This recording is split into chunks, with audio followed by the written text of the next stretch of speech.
Hello. Hello. I would like to welcome everyone to the Right to Believe Speaker Series.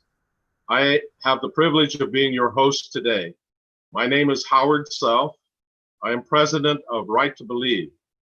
Right to Believe is a not-for-profit organization based in the United States.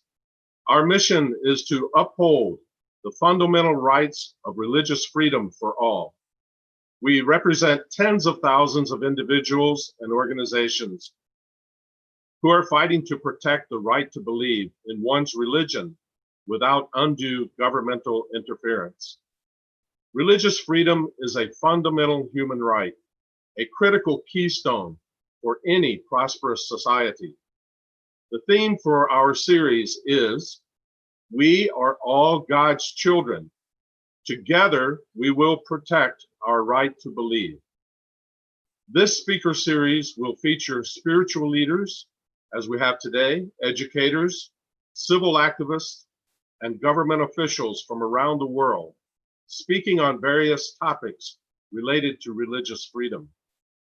Today, I am joined with my good friends, Dr. Michael Zablan from the Philippines and Dr. Bimal Rai from India.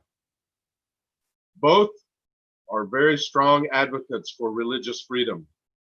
And I would like to ask now Dr. Rai to introduce our special guest for today. Dr. Rai.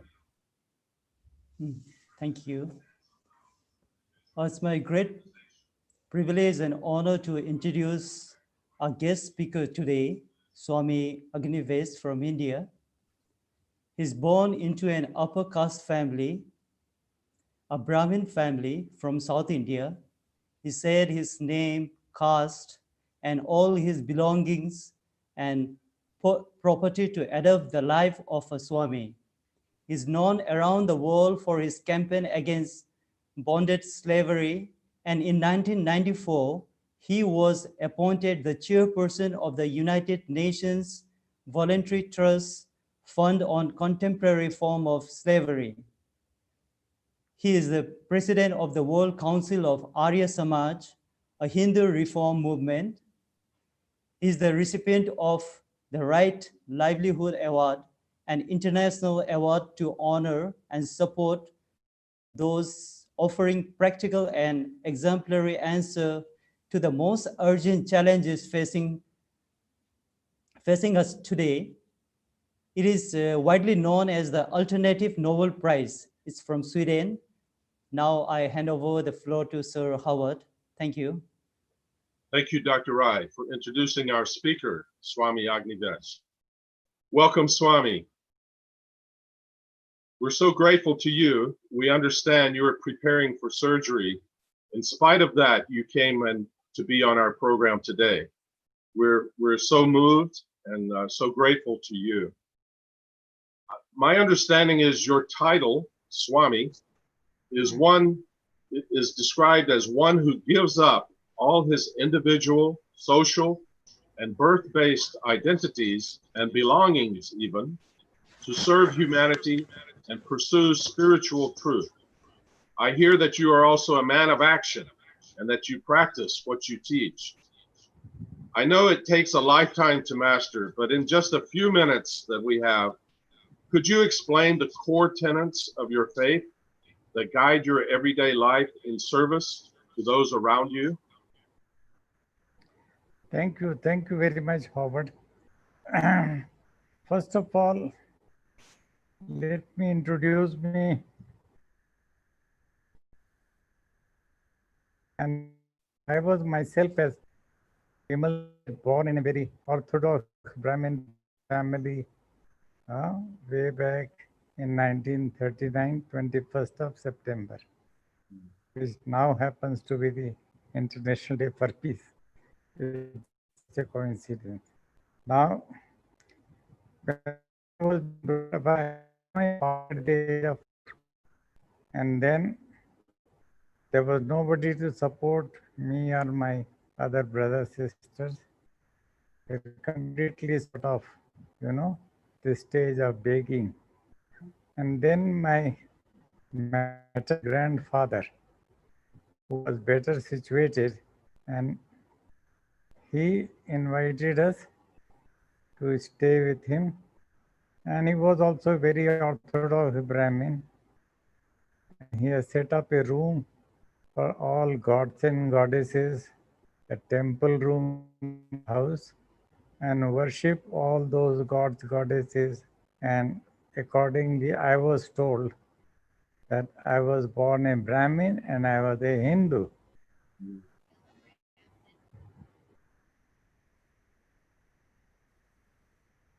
We can hear you, Swami. This way, yeah, sorry, there are some interruptions.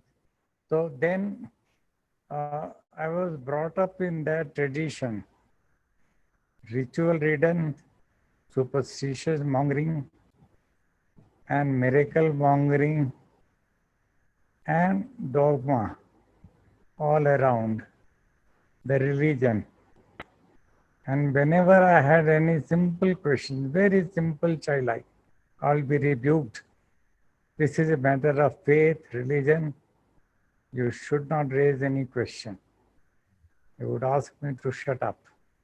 Just practice it. Now, this was something, but I did as a child, innocent child, what could I do? So this way I grew up to the age of 17. I was very good in my studies, but there was nothing to support me for going to college.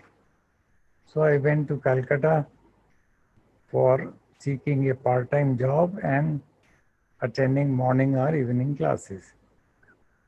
There, by chance, I would say, but I think nothing is by chance, sir. It was something divine inspired. I met with this powerful movement called Arya Samaj, whose founder, Swami Dayanand, he was a rebel against all these institutionalized, organized religions and rituals and everything. And he said, we should go back to the Vedas.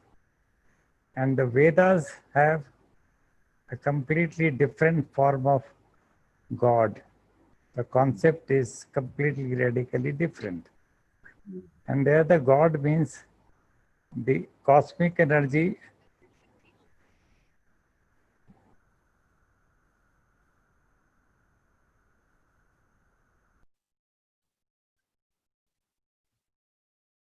Seem to have a little bit of technical difficulty with the internet connection.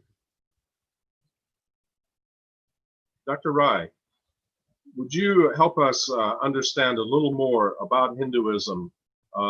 Commonly, most of us think of Hinduism as a religion, but I think it's a little more than that for you who practice that. Is that correct? This Hinduism is the oldest religion, according to many scholars, with roots and customs dating back more than 4,000 years. And Hinduism is unique in that it is not a single religion, but a compilation of many traditions and philosophies. And it's linked by sheer concept, recognizable ritual, cosmology, pilgrimage, and sheer textual resources that discuss theology, philosophy, mythology, Ayurveda, and yoga too. Many practitioners refers to their tradition as Sanatana Dharma, the eternal way of eternal laws of life, which refers to the idea that its origin lies beyond history, as revealed in the Holy Scripture, the Vedas. It is a way of life which has no beginning, no end. So it's more like a culture or civilization than just religion. Is that correct? Yes. So, well, I'm much closer to spirituality because the Vedas teach us about the spiritual and not religion. I see. There's no mention in the four Vedas of the word Hindu, or there are 11 Upanishads, no mention of word Hindu. or any of that ancient literature, you will not find anywhere the word Hindu. The Hindu was word or identity was given to us by some Arab foreigners, and which means uh, black, thief, robber, something very derogatory. But somehow it has come to stick to most of these Hindus, and now some of them are saying, uh, be proud to be a Hindu. But when I studied all of this, I was surprised. The Vedas never talk about Hindu. It says Manur Bhava, be human. Mm. Repeatedly, be human. And truth is God. Mm. And love is God. Some compassion and justice is God. So I started practicing those values from the early age, and I started decasting myself. Matlab, no more caste attachment, no more Brahmin or anything. All human beings equal, all human beings. So I'm a rebel against caste system, which is very abominable. And secondly, uh, the God worship or my communion with God changed completely. I stopped going to any temple, worshipping those idols made of stone who cannot protect themselves. And I used to seek protection and all the benedictions from that idol. I see. Now I thought that it was simply useless. So best thing is for me to sit down in meditation for half an hour, 1 hour, and energize my energy of truth, love, compassion, and justice. And that way, I started evolving from my age 17, 18 onwards.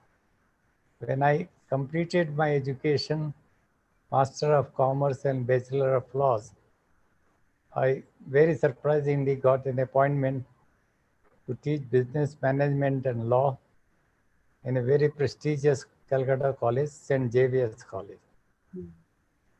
They did not wait for my results to come. Even before that, they gave me the appointment, which is very surprising. Anyway, You so have that way, yeah.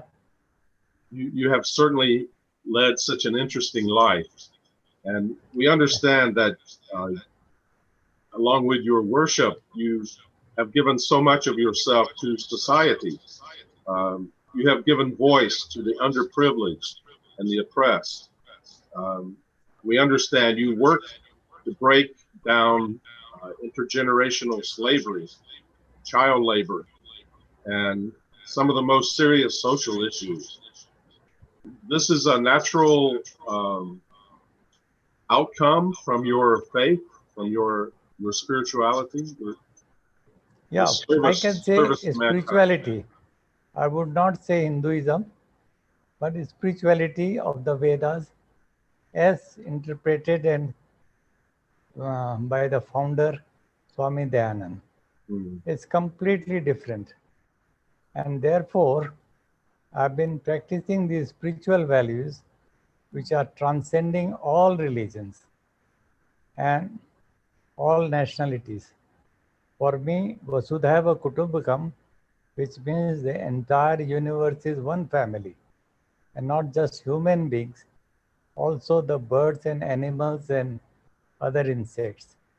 So we are part of this universe, and therefore we have to love and have compassion for each one of them, not to indulge in any type of violence, any type, even against human beings. I'm against this sovereign nation state concept, armies, and all that money we are wasting on nearly $2 trillion a year, according to Stockholm Peace Research. Anyway, Yes. so what I'm saying is my whole evolution has brought me up to this stage. And therefore, I'm quite happy celebrating it. And with that, in that sense, I committed myself to the poorest of the poor And when I found the poorest of the poor, in India there are 500 million, and they are in a state of slavery. So it was amazing that the governments, successive governments, they never implemented their constitution. They would swear the book, take the book and do the swearing, etc. But they are the most sort of hostile to Indian constitution. It talks about justice, social, economic, and political for all, equal opportunities for all, many other things. Beautiful, beautiful. But they don't implement it. I see. So I went back to the constitution and I thought that these governments are the biggest roadblocks. So I've been in conflict with the government's power of the day, whichever, this party or that party, anything. And still I continue. So my only sort of uniqueness is I can speak truth to power. Well, that's very, very and, important. Thank you. And And, therefore, most of them are it's- very much, I mean, they try to attack me, physically assault me, murderous assaults, and several times. 7 attempts have been made to kill me. Is But that by right? God's grace, I'm surviving. So the whole of humanity is one family. Earth is one community, one home, and therefore we have to love and respect each one of us, irrespective of their caste or creed, nationality, or anything. I'm not happy with this present clash between India and China when we kill Chinese and Chinese kill ours. It's a who draws the line? Yes. This territorial integrity, so-called Yes. sovereign nation, is done by some political. God doesn't create the lines. Yes. We make it. If it were up to God, there would not be any boundary lines. Right? No. So Swamiji's experience is not different from many people around the globe whose spiritual convictions were motivated to serve humanity as a whole. In Swamiji's own country, India, we have Mother Teresa of Calcutta and Mahatma Gandhi himself. And also Great. from America, we have Martin Luther King. And from my own country, the Philippines, we have Dr. Jose Rizal. Yes. And I am very inspired listening to Swami that there are still many model people like Swami pursuing a better society, a peaceful society, and a society for all. And we really salute you for that, Swami. And we will pray for your health so that you can continuously serve your people in India and humanity as a whole. Thank you. I'm already 81. This last 55 years of my life were full of struggles for the most downtrodden, because justice is God for me.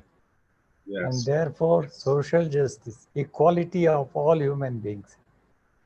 That's the main sort of commitment. And Yes. this Thank way, you. I'm evolving, yeah.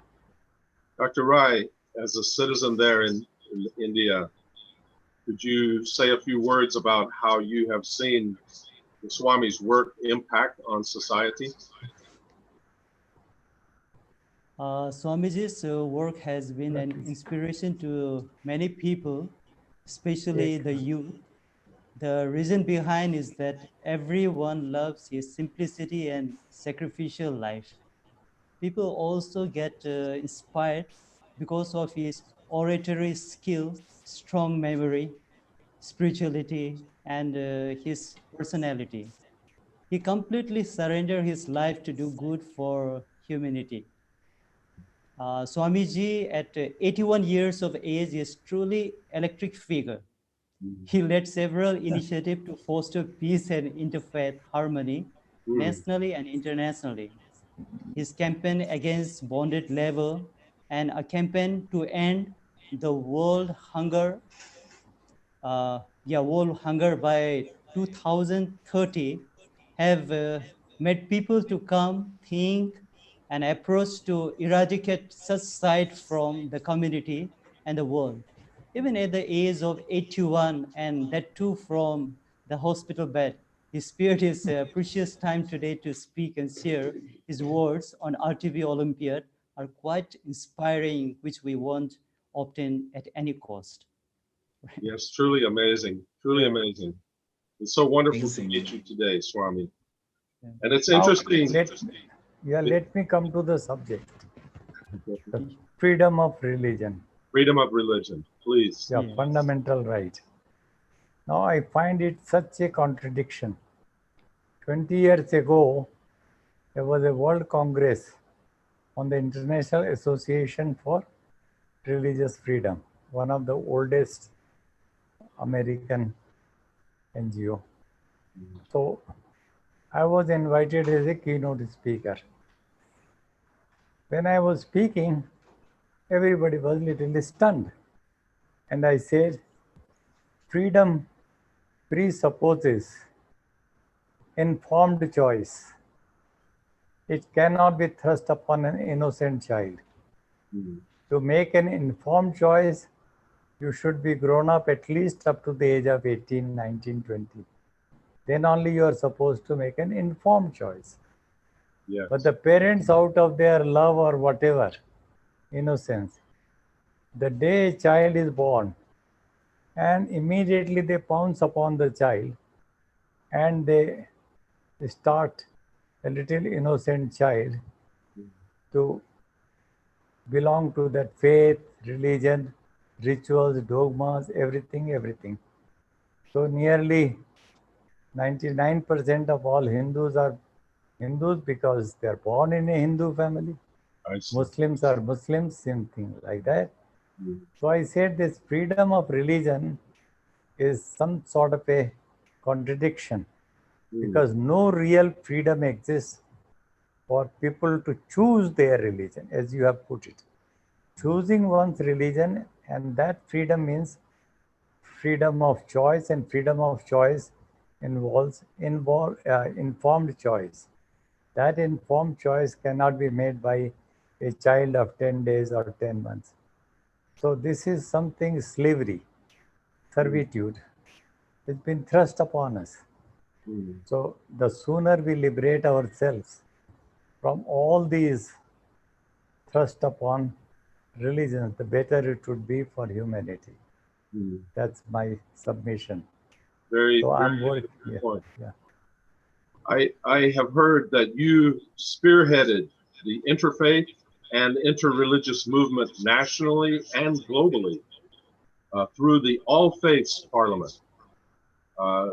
So you are supporting religious freedom for all, even globally. Is that correct? Well, I have attended all these conferences, been invited as keynote speakers, etc. And I'm also part of this CASID, which is King Abdullah bin Abdullah Aziz International Forum for Religion and Culture, etc. It's based in Wien. I was on the board of directors for 4 or 5 years. Now, I'm not very happy with all this, my association with this interfaith harmony or anything. We never questioned the basic of religion, the foundational basics. They are founded on, I think, far away from the prophets, far away from the Vedas. And all religious prophets, religious or whatever you call them, if you read closely, you will find something universal. Yes. Not confined to Islam or Christianity or something. And Yes. the core spiritual values are truth, love, compassion, and justice. Yes. Now, instead of practicing those, they take you to a temple, mosque, or a church, and they build a temple for God. It's ridiculous. God who creates this beautiful, great universe, we killed a temple and put in a stone idol. And we say it has been given life. Yes. Now, how can you give life to a stone? If you have that capacity, why not make your dead parents live? So, but it's all disbelief and superstition mongering. Yes. So I've been debating all this world over, but very few to take it. I think people are so much steeped into these organized religions. They are sort of, and that has been taken over by the priests and bishops and archbishops and pundits and everybody. And they are more interested in promoting their own trade, business, commerce. It's a multi-billion-dollar industry, the so-called soul-saving industry. So we should rid ourselves as soon as possible from these religions, rituals, dogmas, everything, and practice simple truth, love, compassion, and justice, and human rights for all. Humanity, one family, human rights for all, male, female, etc. Most of our religions are responsible for gender inequality. They are all male dominated or patriarchal, and similarly, they are, they create the caste system, not the God. God creates us all equal. But religions, by birth, say you are high caste, you are low caste. So much so that in India they practice untouchability. And so much. And a Hindu or a Muslim, God doesn't create us Hindu or a Muslim. We get created or manipulated by some agencies. So this way, I've evolved to this extent, and I hope that more of our people the world over, as Michael was saying, are going to sort of thinking on these lines. That's wonderful. Yes. But we are destroying environment, which is God's gift. And yet we are going to temple or mosque, church. Nothing disturbs us. Seems very contradictory. Yes. Swami, I'm so grateful that in spite of your situation, you came and were with us today. It's been very enlightening listening to you. You are certainly a universal soul and spirit, and I'm very grateful to you for your words today. And I'm sorry that our series always seems to be so short of time. we reach close to the end so quickly, but we hope we can see you after your operation and have a more dialogue another time. Excellent, excellent. Most welcome, most welcome. Yes, thank you. Yeah. Another month's time, I'll have a new liver transplant, hopefully. Wonderful. And Wonderful. that will, yeah. As Dr. Thank you Zablad for all said, the, you will be in our prayer and our thoughts. thank you for all the love, and please raise this question in your organization, the right to believe, Yes. freedom of, because unless we raise these questions, which are uncomfortable for the religious communities and their heads, the whoever guiding. So Yes. we don't want any go between me and my creator. That's it. I agree. So, 100%. And we don't need a temple, mosque, or a church. The building is being created by the artisans. Yes. And we consider that to be sacred, most sacred. Yes. We pick up fights and kill people whenever, whoever we think has polluted. But the most sacred is this body, human body, Yes. or mind, body, and soul. Temple of God. And, unless we realize that the temple of God is within you, as Jesus said, Yes. nothing can be done. Yes. And Sabbath is for man, not for religion. Yes. That's the most thing, So Thank these you are so some much. of the things. Yeah. Thank you so much, Swami. I have to close out now, but we will talk again, I'm sure. And Sure. our viewers around the world are grateful to get to meet you today. I think I have provoked enough. Thank you for this wonderful discussion. Thank you so much for the encouragement you gave me and opportunity you gave.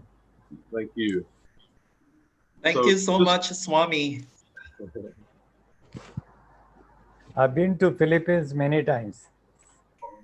We hope to see you in person, Swami. Yeah. There used to be Bishop Labayan, very famous. Now is no more. So he was known as the Red Bishop. And he would call me Red Swami. Red in the sense radical. Yeah. Thank you so much, Swami. And thank you, Dr. Zablan and Dr. Rai. Just to close out, just to mention, here in the United States, we are facing some quite serious issues in these days of battles going on in regards to religious freedoms. And this is why Right to Believe was established, because even in our nation's capital of Washington, D.C., the government is now interfering in religious matters, which is contradictory to our Constitution, as you know. But judges in the D.C. courts are making decisions regarding religious theology, polity, and structure when this is completely against the First Amendment. They have gone so far as to even decide on the purpose and activities of religious-based nonprofits. And many of us work with nonprofits. This sets a very dangerous precedent for all religions and religious organizations, including nonprofit schools, businesses, and civic organizations as well. We're very concerned about this, as you can imagine, and we know this also has the potential to affect other parts of the world as well. So we're very grateful for all of our supporters around the globe who are supporting the Right to Believe and our issues. This closes our program today. If you enjoyed... Let me add one sentence. Please, Swami, go ahead. Whatever the government and the courts are doing, we should try to find the positive aspect of it, not just dismiss it as anti-religious, etc. Yes. You see, the French government also doesn't allow any religious identity or thing. Keep it to yourself if you have any belief or whatever, but not display it or interfere in the state. So I think this is a very good step. If it is coming up, we should discuss, dialogue, debate, not just say that they are against all religion. As I said, there is no freedom of religion. This has all been thrust upon us, slavery. So if the government and the courts are also saying something, we should not be disturbed. Rather, we should go back and introspect what's wrong with us. And there are a number of people, I think, huge number, and that's the fastest growing number in the world of those non-believers, they say. But whatever the non-believer we can call them, or atheists, at least they have this scientific approach, the temper called truth is their main thing. And truth is God. Mahatma Gandhi said, truth is God. Yes. Swami Dayanand said, truth is God. We have much more to discuss, obviously. Thank you. I'm sorry we're out of time today. Our viewers, if you would like to share a comment or question, we'd love to hear from you. So please put that in the chat on your computer, and please look out for our next event, which will be this coming Friday, June the 26th, at the same time. Please tune in. God bless you all. Thank you so much, everyone, again. We'll talk again, Swami. Thank you. Thank you. Good night, everyone.